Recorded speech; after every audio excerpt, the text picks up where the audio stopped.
Iran সমর্থিত লেবাননের Hezbollah প্রধান হাসান নাসরুল্লাহকে অতর্কিত হামলা চালিয়ে হত্যা করেছে ইসরায়েলি বাহিনী। এছাড়া স্থল অভিযানের সঙ্গে লেবাননে হামলা জোরদার করেছে ইসরায়েল।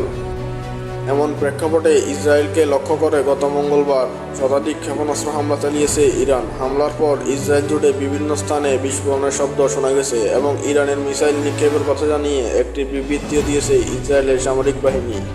তারা বলেছে প্রায় 180টি মিসাইল ছোড়া হয়েছে এবং অনেক মিসাইল ভূপাতিত করা হয়েছে।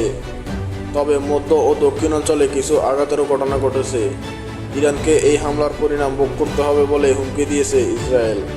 অন্যদিকে যুক্তরাজ্য বলছে যুদ্ধে ইসরায়েলকে সহায়তার কাজে অংশ নিয়েছে ব্রিটিশ সৈন্যরা, কারণ শনিবারে ইরানের সর্বোচ্চ নেতার অঙ্গীকার করেছিলেন যে তাদের মিত্র হিজবুল্লাহ নেতা হাসান নাসরুল্লাহকে হত্যার প্রতিশোধ নেওয়া হবে।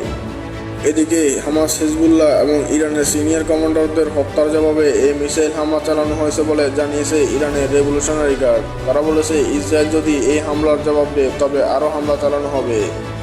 এদিকে যুক্তরাষ্ট্র জানিয়েছে ইরানের ক্ষেপণাস্ত্র ধ্বংস করতে তারা ইসরায়েলকে সহায়তা করছে। এর আগে গত এপ্রিলে সিরিয়ার ইরানি কনসুলেটে ইসরায়েলের হামলায় কয়েকজন ইরানি শীর্ষ কমান্ডারের মৃত্যুর ঘটনায় ইসরায়েলে 300টিরও বেশি ড্রোন হামলা চালিয়েছিল ইরান। সে সময় প্রায় সবগুলো ড্রোনই ভূপাতিত করেছিল ইসরায়েল। ওই হামলায় ইসরায়েলের একটি বিমানঘাঁটি ক্ষতিগ্রস্ত হয়েছিল।